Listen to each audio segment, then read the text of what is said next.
Muy buenas noches. Son las 19 horas en punto, 19 horas del lunes 7 de septiembre de 2020 y estamos en el Palacio Nacional de México, en la Ciudad de México. Vamos a iniciar la conferencia de prensa diaria sobre COVID-19, la pandemia causada por el virus SARS-CoV-2.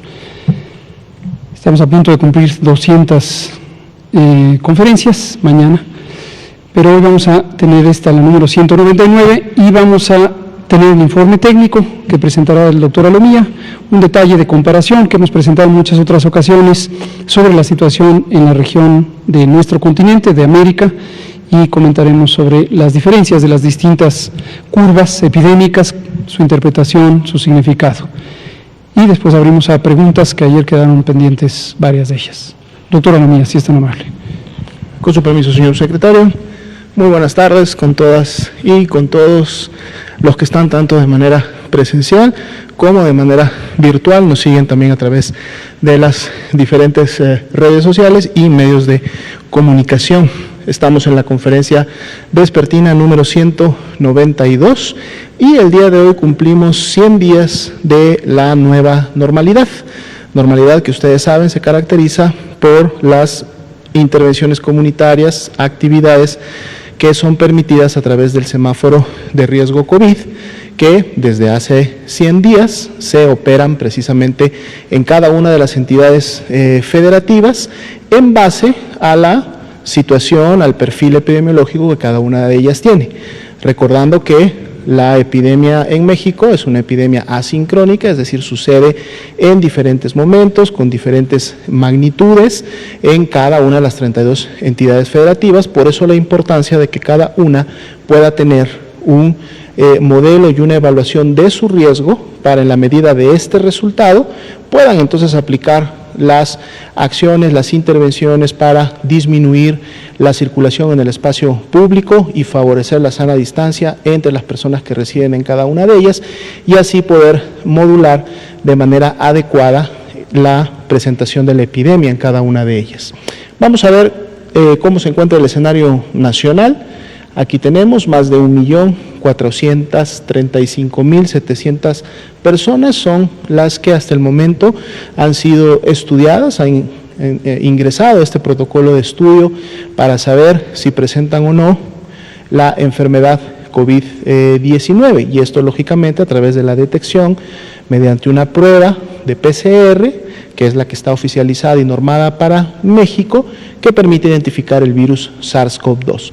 El 50% de estas personas, que son 719.981, han dado ya negativas, lo cual han sido descartadas para COVID-19 y son las que precisamente están representadas en las barras de color morado en la parte superior. Pero también tenemos 637.509 al corte del día de hoy que han dado positivo a virus SARS-CoV-2 y por lo tanto, dado que presentaban signos y síntomas compatibles con la enfermedad, son hasta el momento nuestros casos confirmados de COVID-19. Podemos ver un dato importante, que es precisamente el porcentaje de positividad, desde que empezamos a graficar la semana número 35, desde el día de ayer domingo, que este porcentaje de positividad ha continuado con una tendencia descendente importante, cayendo inclusive del 44% que estuvimos prácticamente toda la semana pasada. Iniciamos la gráfica de esta semana con un 40% y vamos a ver cómo durante esta semana esta proporción pudiera estarse moviendo tanto hacia arriba como hacia abajo. Vamos a precisamente ver cuál es el comportamiento. Pero cuando vemos desde la semana 28-29, en donde teníamos el porcentaje de positividad más alto, que llegamos a tener hasta 54%, pues bueno, prácticamente desde ese entonces ha caído ya 14 puntos, lo que también habla que la entonces circulación del virus SARS-CoV-2 en el nivel comunitario y lógicamente en unas entidades federativas más, en otras menos, también ha disminuido. Vamos a ver la siguiente diapositiva para enfocarnos ahora a los casos estimados. 669.884 serían los casos estimados, es decir, a todo el grupo de casos confirmados ya con una prueba positiva, estamos sumándole aquellas personas que todavía tienen un resultado que no ha sido emitido, pero que sabiendo ese porcentaje de positividad para cada una de las semanas, lo aplicamos y entonces sumamos a ese grupo también para poder tener una estimación más cercana a la realidad. Cuando graficamos esas personas por cada una de las semanas epidemiológicas en las cuales iniciaron con sus signos y síntomas de la enfermedad, pues entonces vemos esta curva que en su momento había llegado entre la semana 27 y 30 a esta cima, a esta parte superior, digamos, de la presentación en México, en total en el país. Luego presentaba ya 3 semanas continuas de descenso, prácticamente hasta la semana 32, luego hizo una meseta de la semana 32 a la 34, y de la 34 a la 35 nuevamente inicia un descenso, el cual para esa semana, ese comparativo de esas últimas 2 semanas, continúa de menos 13%, lo cual tendencia descendente que continúa a nivel nacional. Son 446.715 también las personas que están representadas en la curva de color verde, y son precisamente las personas que se han recuperado, y es el 70% ya confirmado de personas que se han recuperado hasta el momento de la epidemia, sabiendo que todavía tenemos también un porcentaje que se encuentra en este momento en recuperación, en hospitalización, y todavía entonces no las podemos sumar a este grupo. Otro dato importante es que las lamentables defunciones que hasta el momento se han presentado continúan teniendo una tendencia descendente, menos 54% de la semana 34 a la 35, y habíamos visto ya que desde la semana 30-31 esta tendencia inició con esa presentación. Abrimos también los casos activos estimados con un 6%, es un porcentaje que tuvimos durante la semana pasada. Lógicamente las 2 semanas de meseta que tuvimos estabilizaron este porcentaje. Ahora que inicia un nuevo descenso, vamos a ver si este porcentaje puede o llega a disminuir. 38.393 son las personas que han iniciado con signos y síntomas en los últimos 14 días en todo el país. Veamos la siguiente diapositiva.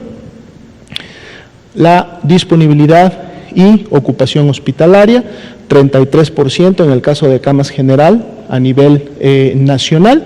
Las entidades que tendrían menos disponibilidad, pero aún la tienen por encima del 30%, son precisamente Colima, Nuevo León y Nayarit, con 39, 42 y 43% respectivamente, y después de estos 3 estados, 29 o los siguientes 29 tienen 56% o más de disponibilidad, es decir, más de la mitad de este tipo de camas listas para poder recibir a pacientes que presenten enfermedad grave de COVID-19.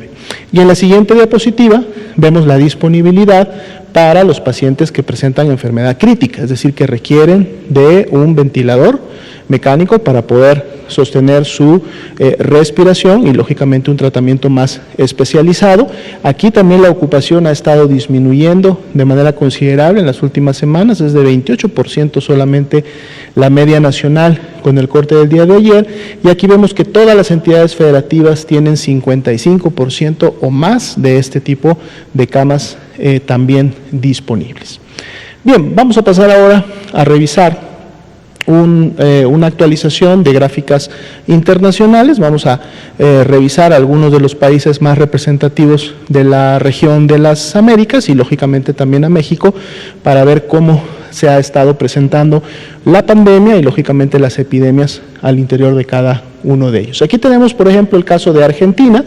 Argentina, ustedes deben haber estado revisando en los diferentes medios que de manera reciente empezó con un escalamiento en la presentación de sus casos, en su transmisión y por ende de su epidemia. De hecho, podemos ver en función de la curva, que es uno de los países de Latinoamérica, que fueron de los que entraron más tarde a la pandemia como tal, con circulación como ellos. Si bien es cierto, sus primeros casos se dieron desde prácticamente mediados, fines de marzo, tuvieron una transmisión bastante basal, que empezó a tener una tendencia ascendente ahí para la tercera semana de mayo. Y una vez que esta tendencia ascendente inicia, podemos ver en la gráfica que empieza a incrementarse, inclusive aumentando su velocidad prácticamente en las últimas 2 semanas. De lo que vemos en este momento, este corte es al 6 de septiembre, Argentina todavía podría seguir una escalada, es decir, todavía no hay una evidencia que nos muestre que Argentina pudiera estar o hubiera ya llegado a su acme, a su pico y pudiera empezar un descenso. Todavía está en una fase de subida, en una fase de escalamiento de su epidemia. Vamos a ver en un momento determinado cómo se sigue comportando Argentina. Veamos otro país. El siguiente, por favor. Aquí tenemos a Brasil. Brasil también ha sido muy representativo de la región. Brasil podemos ver que inició más temprano, inició prácticamente a finales de marzo. Estaríamos diciendo que inclusive inició similar en un momento determinado a México. Sin embargo, Brasil tuvo un escalamiento importante en su curva epidémica, un primer escalamiento que se dio la primera semana de junio. Durante el mes de julio volvieron a tener uno nuevo y prácticamente durante agosto un nuevo escalamiento, un tercero, es decir, una intensidad bastante importante con una gran cantidad de casos. Veamos que aquí la escala es precisamente de 220, 230 casos por millón de habitantes. Es importante también poder hacer notar la escala correspondiente, similar en la anterior, y bueno, pareciera que en las últimas semanas Brasil hubiera tenido ya también una disminución en la presentación de sus casos, aunque es una disminución todavía muy temprana, digamos que es una disminución que todavía los está colocando en una posición elevada de la transmisión y todavía con una cantidad importante de casos, ya que continúan presentando al menos entre 180 y 190 casos por millón de habitantes. Veamos la siguiente diapositiva. Canadá. Canadá inicia de manera más temprana su epidemia, prácticamente sus primeros casos la primera semana de marzo, al terminar prácticamente febrero. Tiene un escalamiento inicial importante, de hecho vemos que en su momento los casos por millón que se presentan tienen una velocidad de transmisión durante todo el fin de marzo de manera importante y llegan a un primer acme en el mes o en la primera semana de mayo y luego inician un descenso que se mantiene, es sostenido y prácticamente ya para el mes de julio han mantenido una transmisión que pudiéramos considerar basal, sin todavía considerar un rebrote, aunque en la última semana pudiera parecer que nuevamente esa curva quiere empezar a agarrar una tendencia ascendente, no necesariamente ha superado lo visto durante su meseta, por ejemplo el 26 de julio, vamos a ver si ese es un comportamiento similar al observado a fines de julio y pudiera nuevamente volver a disminuir y mantener su meseta o inclusive continuar bajando. Aquí vemos un interesante comportamiento en relación a las actividades que Canadá implementó en su momento. Veamos la siguiente. Aquí tenemos Colombia. Colombia también es uno de los países que es similar a Argentina, entró un poco después, digamos en su transmisión más intensa o más activa, prácticamente una curva que iba con una tendencia hacia lo horizontal hasta fines de junio, pero veamos cómo ya para las últimas semanas de junio inicia una aceleración importante que prácticamente no paró hasta fines de agosto y terminando agosto y un poquito en lo que va de las primeras semanas de septiembre, empezamos ya a notar una clara disminución en la presentación de los casos en Colombia. Esperemos que en Colombia pueda continuar este descenso en la medida que se ha dado también en otros países. Veamos la siguiente.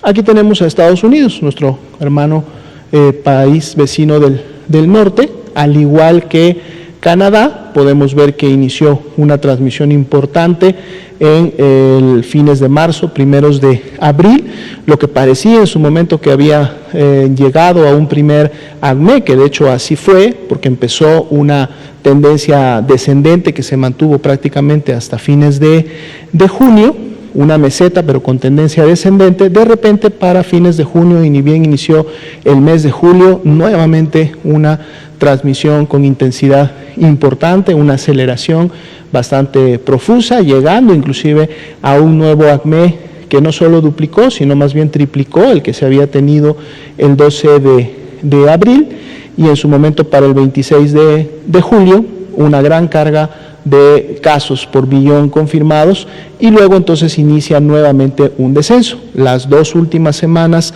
en el caso de Estados Unidos, se ha mantenido más bien en una meseta que inclusive se encuentra por encima del observado durante los primeros meses de la epidemia, y pues vamos a estar expectantes de cómo Estados Unidos en su momento se comporta esta meseta, si esa meseta empieza a tener una tendencia descendente o pudiera empezar a tener otro tipo de comportamiento.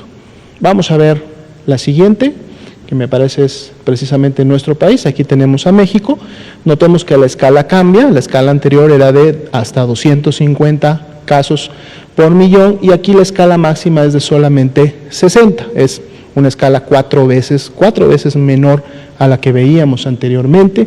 Y aquí podemos ver también un ascenso, que inicia aproximadamente a mediados de abril para efecto del país, un descenso que se mantiene prácticamente en una diagonal, digamos, de 45 grados, sin picos sobresalientes o curvas o ondas en esta primera presentación, llegando prácticamente a un primer acme, precisamente a fines de julio, y luego ya durante todo el mes de agosto, iniciando este descenso que habíamos visto o que estamos viendo en las gráficas nacionales que presentamos, con una ligera meseta al final, prácticamente en los últimos cortes, que veremos también en la medida que vamos a dar seguimiento cómo continúa el comportamiento. Sin embargo, ahora veamos la siguiente gráfica, en donde entonces vamos a poder conjuntar todas las curvas que acabamos de ver, de Argentina, Brasil, Canadá, Colombia, Estados Unidos y México. Aquí están todas juntas y con una misma escala. Entonces eso nos va a dar una mejor perspectiva de cuál fue el comportamiento, cuál ha estado siendo el comportamiento hasta el momento de la pandemia en estos países de la región. Aquí podemos ver de una manera más clara cómo Estados Unidos y Canadá fueron los primeros que entraron con una intensidad, digamos, importante a la epidemia. Es la línea en color negro y la línea en color rojo.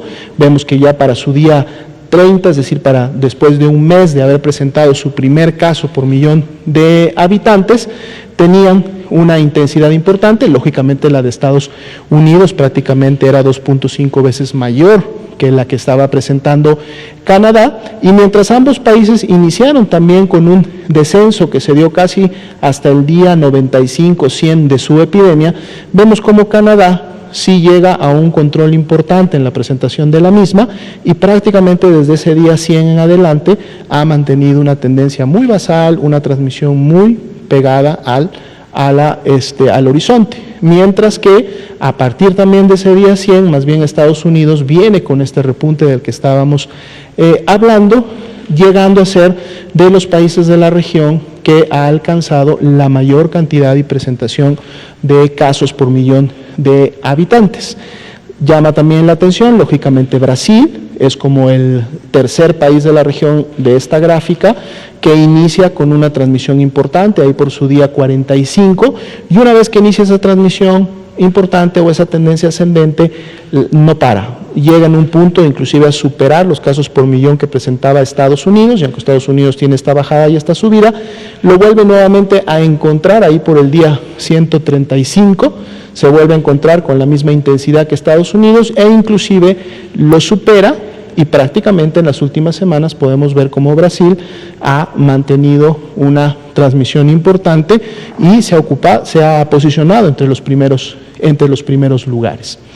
Luego tenemos los otros 3 países, incluido México. Estaríamos hablando precisamente de Colombia y de Argentina y de México. Y vean cómo en sus 3 curvas, que es la de color café oscuro para la curva de México, la curva naranja es la curva de Colombia y la curva azul es la curva de Argentina. Prácticamente los 3 países inician con una intensidad similar de la transmisión.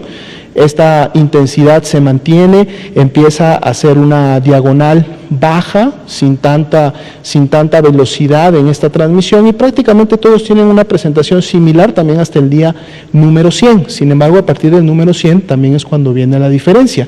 En el caso de la curva mexicana, esta llega a una meseta que se mantiene durante varios días, y después de mantener una meseta, inicia con ese descenso que es el que hemos estado comentando en las últimas semanas.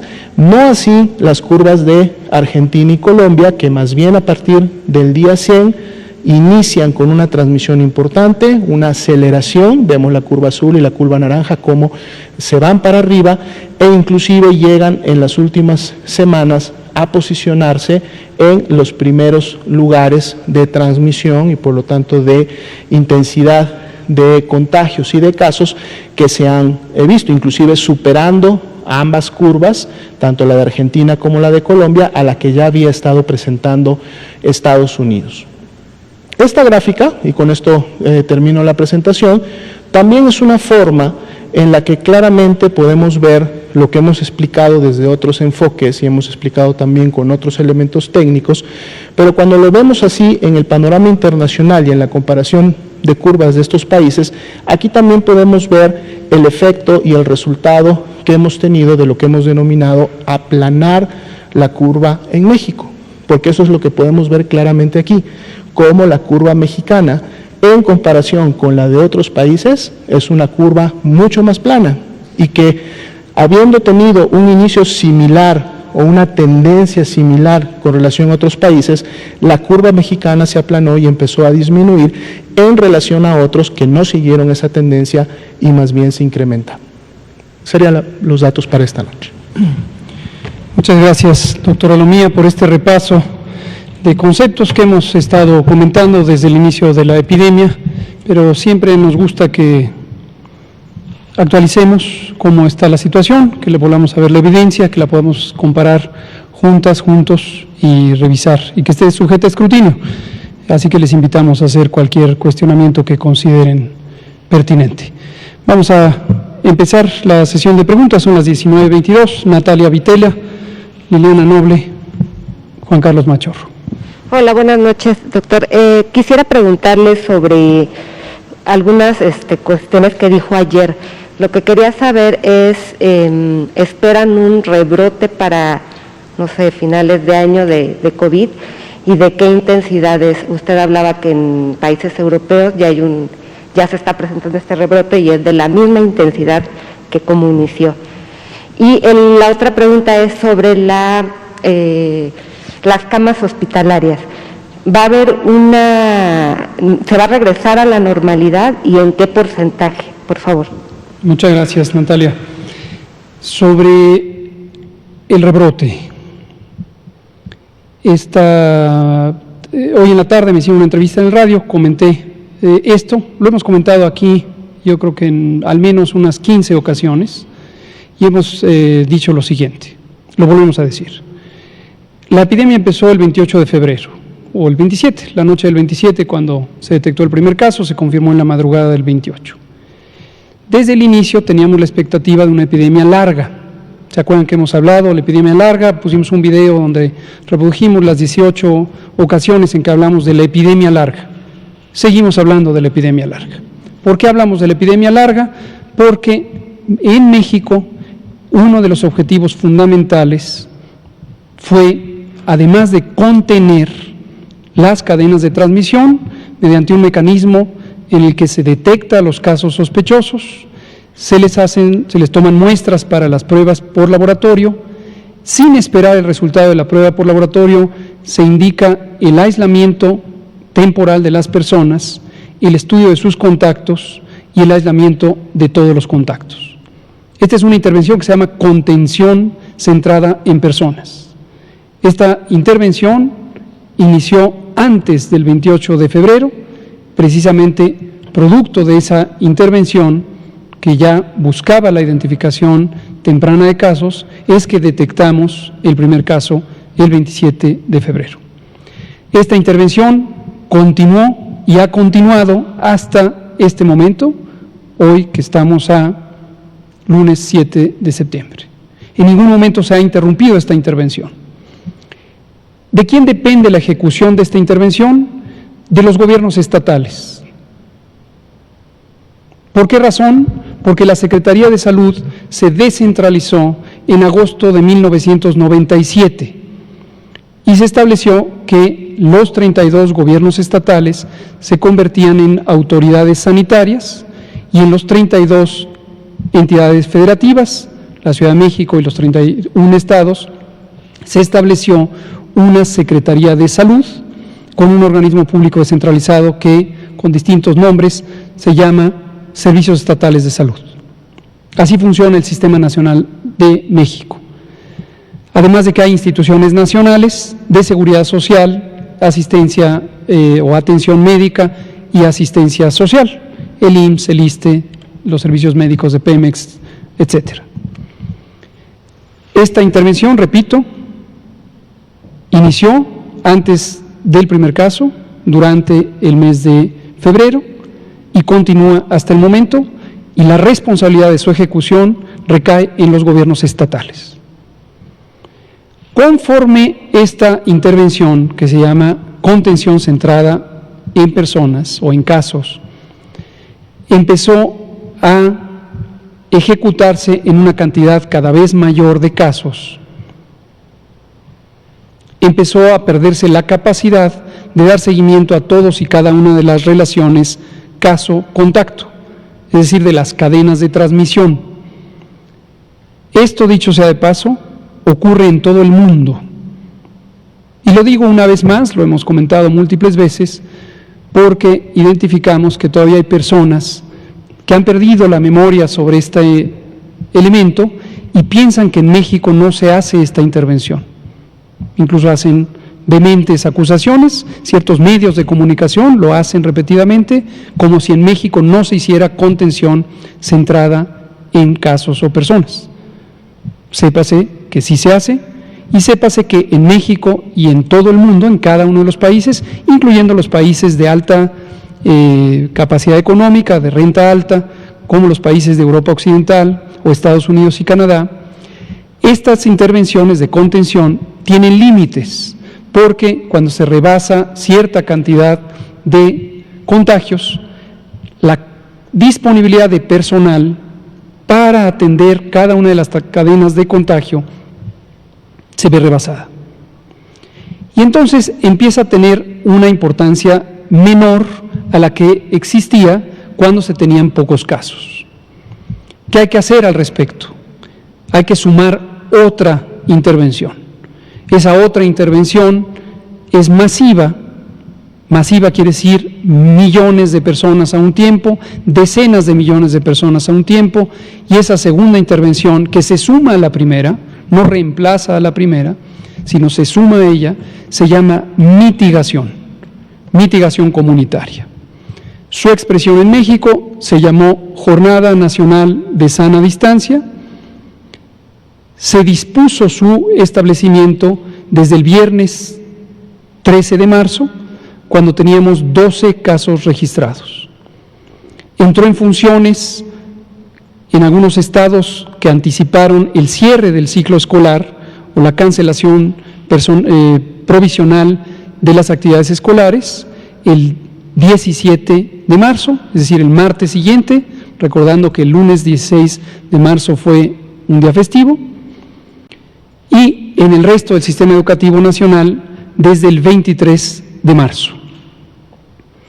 Y se formalizó jurídicamente con la publicación en el Diario Oficial el martes 30 de marzo de la acción extraordinaria en materia de salubridad general por parte de la Secretaría de Salud. Es decir, ya estábamos actuando y se dispuso formalmente para lograr suspender no solamente las actividades del Sistema Educativo Nacional, que fueron dispuestas por el Consejo Educativo Nacional el sábado 14 de marzo, sino que se sumaran la suspensión temporal de todas las actividades de trabajo no esenciales y el cierre temporal de distintas actividades que ocurren en el espacio público.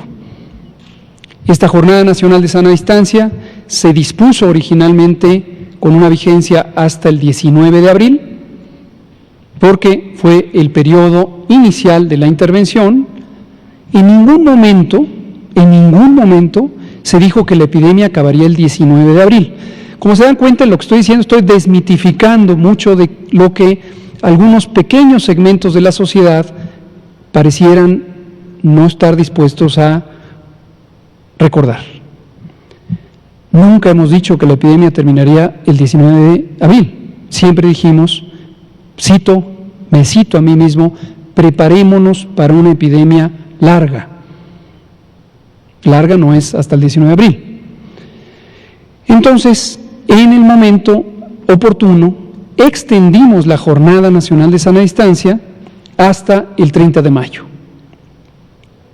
Cuando terminó la Jornada Nacional de Sana Distancia, continuaron las actividades de contención centrada en casos y continuaron las actividades de mitigación comunitaria, que es este efecto masivo de suspender la circulación de las personas en el espacio público. Estimamos que 80 millones de personas dejaron de estar en el espacio público. ¿Qué quiere decir dejar de estar en el espacio público? Tener menor contacto con otras personas en términos físicos. Y eso continúa hasta el momento de ahorita.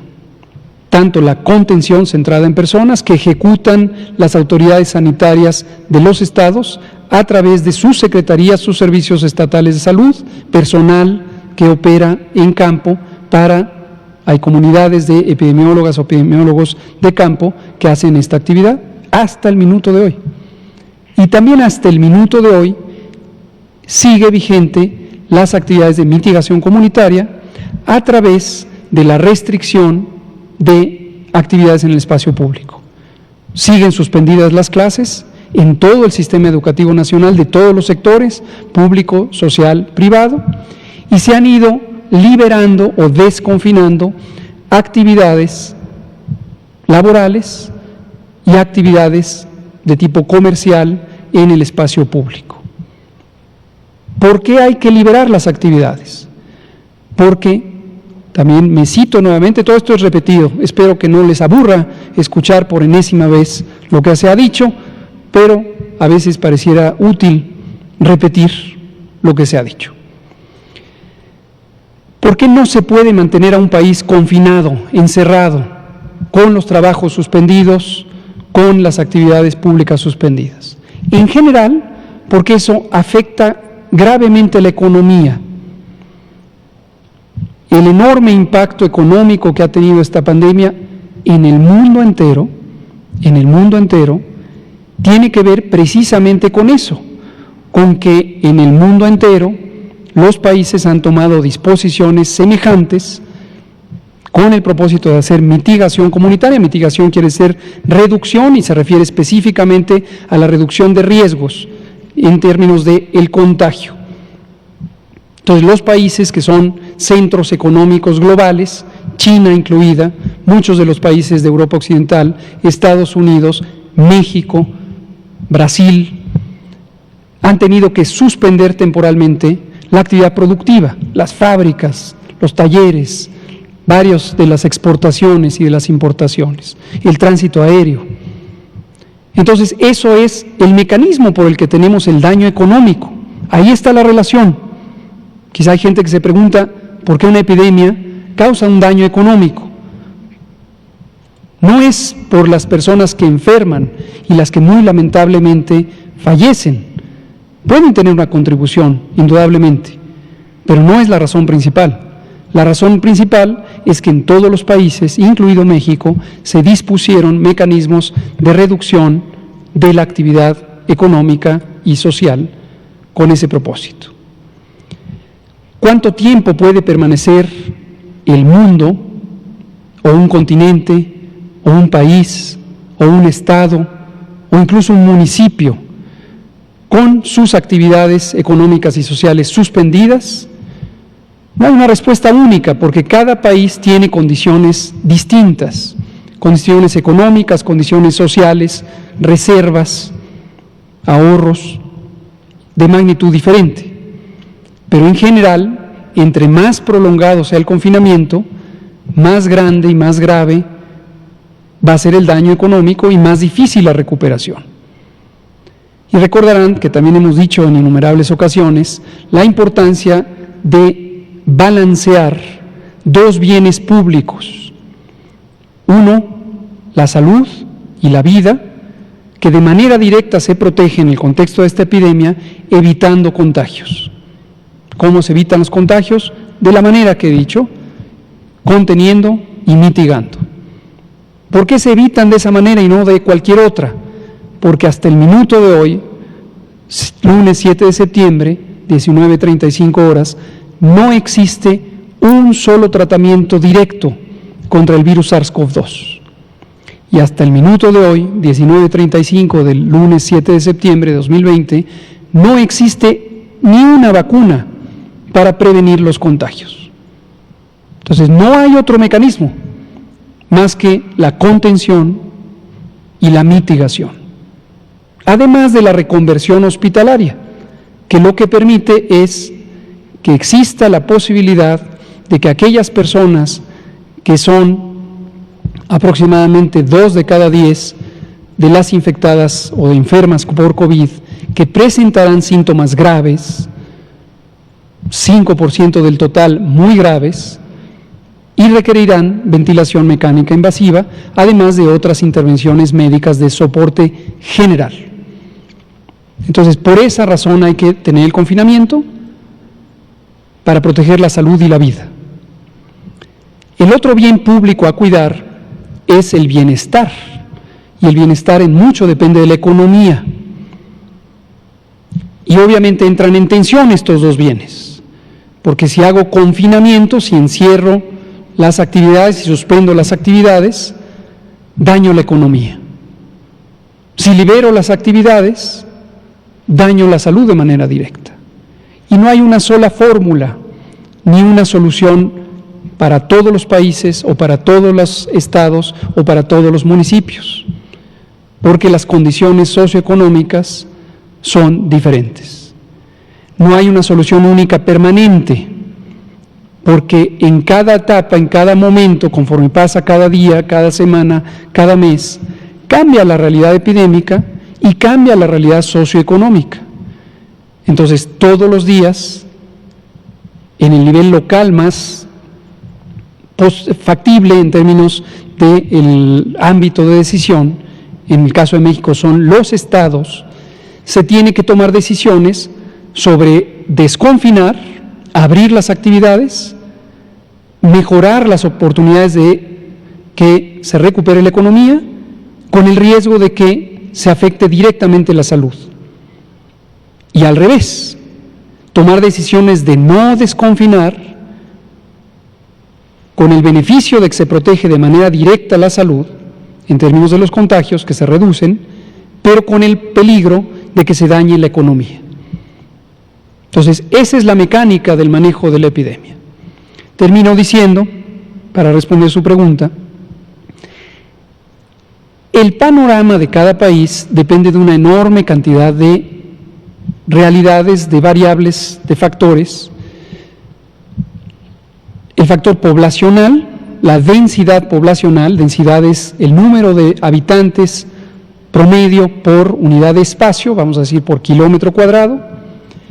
Entre más densa es la población, más factible es que haya contagios. Países que tienen poca población en territorios más grandes, entonces tienen dispersión, no densidad, son poco densos, y la dinámica de transmisión en general es menor. Y el segundo elemento es la movilidad de las personas. Si las personas, el mismo número de personas, incluso con la misma densidad, concentración por unidad de espacio, habitantes por kilómetro cuadrado, si el mismo número y la misma densidad salen al espacio público con gran movilidad, es más probable que haya mayor transmisión, en comparación a un país en el que puede haber menor movilidad. Y esto obviamente, como se puede imaginar todo el mundo, depende de la realidad económica y social de los países. Y nunca debemos olvidar, nunca, no solo por esta razón, sino porque es una situación que es éticamente inaceptable. En México la mitad de la población, la mitad, vive en condiciones de pobreza, en condiciones de insuficiencia. México es una de las 20 economías mayores del mundo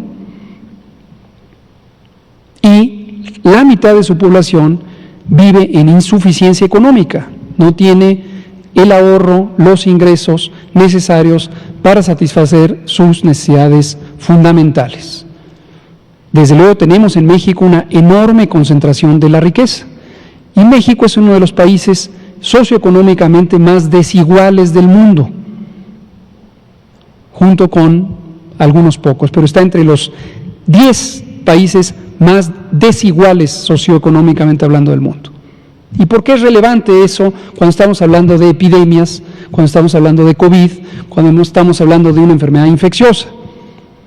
Por la sencilla razón, pero muy importante razón, de que esa realidad socioeconómica, esa carencia selectiva que discrimina a la mitad de la población, establece un límite sobre la capacidad de que las personas permanezcan fuera del espacio público.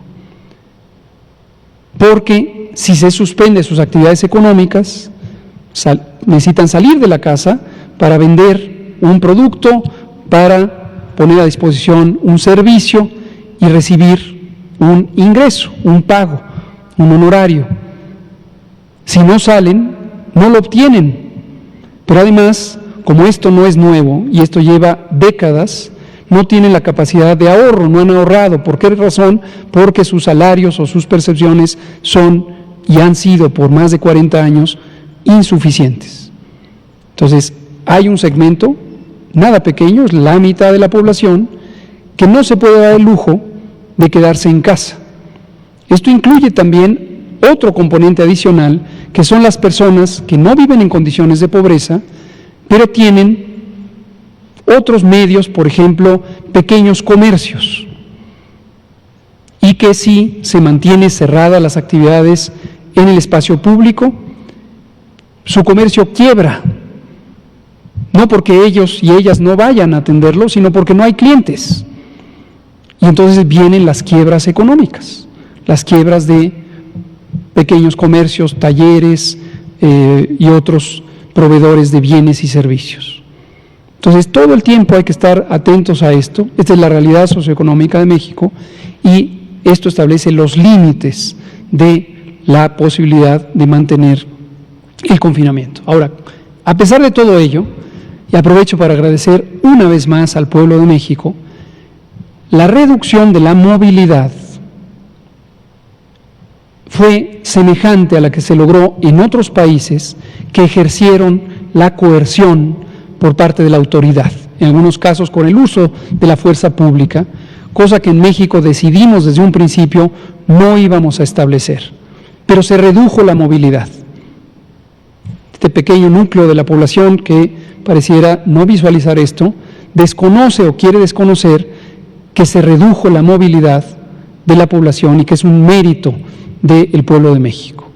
Al reducirse la movilidad, se aplanó la curva. Esto quiere decir la velocidad de la epidemia se hizo más lenta, y por consiguiente más larga.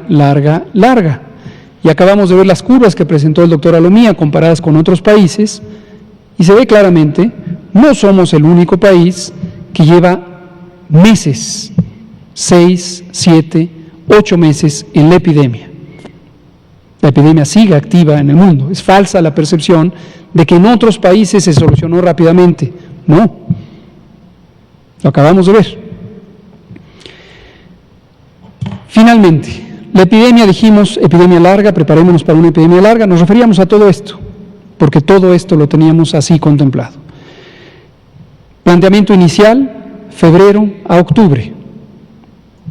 Y aquí viene una predicción factible que cuando venga la temporada otoño-invierno, ¿cuándo es la temporada otoño-invierno?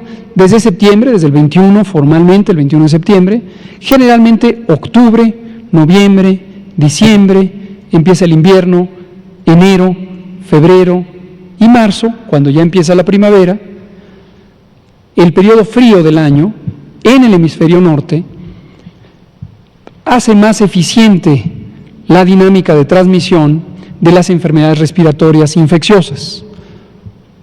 Prácticamente todos los virus respiratorios, hay muchísimos, hay más de 300, se contagian más fácilmente. Eso incluye a la influenza. No hay duda que la influenza va a estar octubre, noviembre, diciembre, enero, febrero y marzo. Y la predicción consiste en que podría ser que durante esos meses, además de la influenza, COVID-19, la pandemia causada por el SARS-CoV-2, también repunte o rebrote o aumente o se propague más eficientemente. Por ahí hay también personas que les inquieta mucho cuando hablamos de rebrote y dicen, ¿cómo rebrote? Si nunca se ha acabado la epidemia. La epidemia sigue activa, lo decimos aquí también muy frecuentemente. Cuando hablamos de rebrote, es que la tendencia que tenemos desde hace 6 semanas, desde la semana 29 del año, que ha sido en disminución de la cantidad de contagios diarios, se revierta y entonces ahora empecemos a tener más y más y más contagios.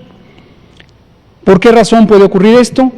En parte es por este fenómeno estacional de las infecciones respiratorias que ocurre en la temporada fría, y hay 3 o 4 mecanismos que se conocen, favorecen la transmisión de las infecciones respiratorias, pero además por el desconfinamiento. Entonces, a quien le esté inquietando en este momento, si saben eso, ¿por qué desconfinan? Espero que a estas alturas quede claro, porque la sociedad tiene límites a tolerar, y no es una tolerancia de actitud o personal solamente, sino es una tolerancia en la realidad social y económica, en el bienestar. No puede estar la sociedad confinada de manera perpetua. Y esta es la situación, Natalia. Y usted había hecho una segunda pregunta. Camas hospitalarias. Mañana en el Pulso de la Salud probablemente vamos a presentar avances de la guía de continuidad de operaciones y restitución de los servicios no COVID, que se publicará en uno de los días de esta semana, y vamos a presentar unas tablas comparativas con respecto al primer semestre de 2019 y comparadas con el primer semestre de 2020, cuántas atenciones ha habido en hospitalización, en consulta y en urgencias de algunos padecimientos. Los agruparemos para presentar por las instituciones del sector y hablaremos justamente de eso. Esto está en proceso. Esta decisión depende mucho de las realidades epidemiológicas de COVID. En términos generales, los estados que aún tienen la transmisión más activa deberán esperar. Los estados que ya tienen una franca disminución, un ejemplo es Chiapas y otro es Campeche, posiblemente tienen un mayor margen de maniobra, pero todavía no hay una decisión numérica para cada estado. Ya hemos hecho una consulta a las autoridades sanitarias estatales y estamos esperando la respuesta respecto a cuál es su posibilidad de reorientar la ocupación hospitalaria hacia los padecimientos no COVID, teniendo presente en todo momento que las capacidades de recuperar la atención COVID tienen que estar en todo momento disponibles. Perdón, entiendo, comentaba que se espera este rebrote por la temporada de influenza y el desconfinamiento. Mi duda es, ¿será de la misma intensidad que este primer brote? Es muy difícil predecirlo. Sería aventurado, por cierto que otra de las persistentes ideas fijas de este pequeño segmento de la población es la expectativa de que cuando se dice un dato, una fecha, lo toman como que fuera una promesa. Entonces, hay cosas que dependen de muchas variables, mejor nos esperamos a ir precisando esto. Muchas gracias. Liliana Noble, Pulso Saludable. Y Juan Carlos Machorro y Araceli Aranda. ¿Y usted? Buenas noches, Liliana Noble de Pulso Saludable. Doctor Gatell, usted en la mañana en el webinar El Retorno de lo Público hablaba de algo que no entendí, no sé si para no especular, mejor explíquenoslo bien. Usted hablaba de que lamenta que un sector de la sociedad no está preparado para recibir la verdad y que de pronto quieran enjuiciar a los servidores públicos y volverlos pues los responsables de muchas de las situaciones que hoy ocurren. Exactamente cuando dice de la verdad, ¿de qué estamos hablando? Gracias. Con mucho gusto, gracias. Lo comento, esta mañana tuve el privilegio de participar en un foro, en un seminario, transmitido por vía remota también, por vía electrónica, que organizó la secretaria de la Función Pública, nuestra muy querida y respetada doctora Irmenéndira Sandoval Ballesteros, y el privilegio incluyó el compartir la mesa de conversación con la doctora Marilena Álvarez Builla, directora general del CONACYT, y el maestro Genaro Villamil, director del Sistema Público de Radiodifusión.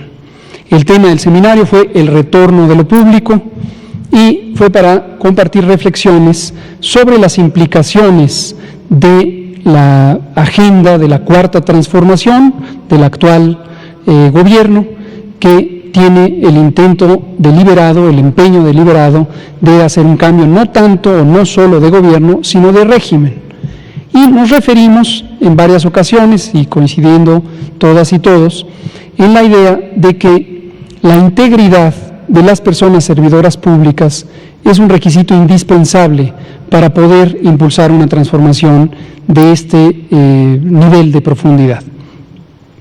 Y en esa idea quedó claro, o lo hicimos patente, nuestra convicción de que a lo largo de 35 o 40 años en México, concretamente desde los años 80, prácticamente desde 1979, decía el maestro Villamil, hubo una conversión en la perspectiva del gobierno mexicano para privilegiar lo privado sobre lo público, el beneficio de pequeñas minorías sobre las mayorías, el beneficio de la inversión o en la apropiación privada de la riqueza sobre el interés público. Y todos conocemos la historia. En México se privatizaron una enorme cantidad de recursos, de empresas públicas productivas y de servicios que concentraron la riqueza. Justo lo que le decía Natalia Vitela, mucho del origen de esta enorme desigualdad es que en México se desmanteló desde el inicio de los años 80 el empeño de tener un estado de bienestar y se priorizó la idea de tener un gobierno que favorecía el enriquecimiento privado. Y en ese contexto hablábamos de la importancia de la verdad. Citaba yo a un pensador italiano de principios del siglo XX que hablaba sobre la política de la verdad y la importancia de, cuando existen realidades estimulantes, decirlo con toda veracidad. Pero cuando existen realidades no estimulantes, decirlo con toda veracidad. Porque el conservar siempre, invariablemente, en cualquier circunstancia, un apego, una convicción ética a la verdad, es lo que hace que los gobiernos o las dirigencias políticas de los estados nacionales y del mundo, yo diría, tengan credibilidad. Pero comentaba que, desde mi punto de vista, claro que tengo múltiples ejemplos de la historia de la salud pública en México, la historia de la salud pública gubernamental, en donde la práctica ha sido el ocultamiento de la realidad. Con Natalia Vitela hace algunos años platicaba ejemplos sobre la epidemia de chikungunya y la epidemia de Zika, y cómo en México estas epidemias sorprendentemente fueron muy pequeñas y nunca se dio a conocer su dimensión real, que es incompatible con las estimaciones científicas sobre el tamaño de esas epidemias en México. Por poner uno de muchísimos ejemplos. Y hablaba yo de una lamentable historia en donde funcionarias y funcionarios públicos de diversas administraciones recientes en la salud tenían la costumbre de maquillar los datos, ocultarlos, reservarlos, etc. Nosotros, por convicción, se puede revisar, llevamos 199 sesiones, todo el mundo podría escrutar la información que aquí damos. Cuando hay una información que no es alentadora, la decimos igualmente. Por ejemplo, esto, puede haber un rebrote, por ejemplo, esto, todavía no tenemos ninguna vacuna, por ejemplo, esto, se prolongó cierta etapa o entramos en meseta, ya no estamos reduciendo, y hemos puesto a disposición, como nunca antes, literalmente nunca antes, los datos completos del sistema de vigilancia epidemiológica de COVID. Lo hemos puesto a disposición pública para que cualquiera lo pueda explorar y hacer inferencias y observaciones. Entonces a eso me refería, y lo que decía es que aspiro a que la sociedad mexicana vaya preparándose para recibir la verdad y salgamos de esta dinámica que suele ocurrir cuando se politizan la información técnica, en donde se quiere buscar, a veces me parece que de una manera simplista, ¿quién es el culpable de esto? ¿Quién es el culpable de otro? Entonces, cuando hay una realidad tan compleja, pensar en culpabilizar esto, eso es otro tipo de pensamiento, un poco más simple, un poco como el de los niños, digamos, con perdón de los niños. Pero incluso lo que nosotros mismos decimos, aquí hemos hablado de la epidemia de obesidad, sobrepeso, diabetes, causada por la mala alimentación, que a su vez está determinada por un sistema agroalimentario sobresaturado de productos de bajo valor nutricional. Y cuando lo hemos dicho aquí, la reacción que vemos en algunos medios de comunicación es, quieren culpar a la comida chatarra. No, con todo respeto, no es nuestra postura. Cuando uno aborda las cosas de una manera técnica, de una manera científica, uno no piensa en culpar, porque no se trata de culpar, se trata de entender la realidad, entender las oportunidades de modificar la realidad y cambiarla para que sea benéfica a el interés público. Entonces, todo esto fue lo que hablamos en el seminario de hoy y le agradezco públicamente a la secretaria de la Función Pública por habernos invitado. Doctor, gracias. Y una segunda pregunta. AstraZeneca recibió protección especial contra cualquier tipo de demanda de responsabilidad sobre la vacuna. Esto me hizo pensar en que qué miedo, está en su derecho, así procede, por 4 años. ¿Quién le da esta protección? No dice quién le ha otorgado esta protección, pero esto es bueno, ya no nos debemos a poner la vacuna, es qué un miedo. punto de reflexión que estamos trabajando, aprovecho para comentarles, por instrucción del secretario de Salud y en concurrencia con la instrucción general que dio el presidente, instrucción también muy específica que le dio al secretario de Salud, le pidió que estableciera una persona responsable del seguimiento de la iniciativa de las vacunas COVID y que trabajara para asegurarse que los trámites son expeditos, pero son rigurosos y son apegados a las distintas reglamentaciones de seguridad sanitaria o de protección contra riesgos sanitarios. El doctor Alcocer me designó, integramos el grupo, este es un grupo de trabajo gubernamental para tener la estrategia general de vacunación contra COVID. En el grupo participa CONACYT, la doctora Marilena Lasbuilla, el coordinador de los Institutos Nacionales de Salud, doctor Gustavo Reyes Terán, el secretario del Consejo de Salud General, doctor José Ignacio Santos Preciado. Participa también COFEPRIS, aunque ahora está adscrito a la subsecretaría, de modo que de manera directa yo le represento. Participa la Secretaría de Relaciones Exteriores a través de la subsecretaria Marta Delgado. Participa la Secretaría de Economía a través del subsecretario de Industria, Comercio y Competitividad, Ernesto Acevedo. Participa Birmex, la empresa pública de vacunas, y participa el INSABI, Instituto de Salud para el Bienestar, participa el Instituto Mexicano del Seguro Social. Ese es el grupo de trabajo hasta ahorita. Se incorporará posteriormente la Secretaría de Hacienda y Crédito Público a través de la Subsecretaría de Egresos. Y la idea de este grupo es coordinar los distintos esfuerzos que tienen que ver desde la investigación y el desarrollo, el acceso, la adquisición, el uso, la regulación sanitaria, la farmacovigilancia y la evaluación y el monitoreo. Y la comunicación social. Participa también Jesús Ramírez, el vocero de Presidencia y coordinador general de comunicación social de Presidencia. Esa es la amplitud del grupo. Y una de las condiciones de interés participa también la abogada general de la Secretaría de Salud y en su momento el consejero jurídico de Presidencia, porque uno de los elementos a considerar es esto sobre la responsabilidad legal que en los países podría implicar si la vacuna, 1, 2, 3, cualquier vacuna, no solo esta de este laboratorio, tuviera un efecto secundario grave. ¿Quién se hace responsable jurídicamente hablando si surgiera una demanda de responsabilidad legal? En casi ningún país existe un marco jurídico que permita establecer una excepción de esa responsabilidad, excepto en Estados Unidos, que desde hace varios años, más de 8, tienen un mecanismo legal para exceptuar de responsabilidad legal a las compañías fabricantes de vacuna. En México no existe tal condición. Entonces hay que estar expectantes a ver a qué se refiere esta información, en qué país se le ha planteado esto, quizá es Estados Unidos, ciertamente en México no existe esa condición.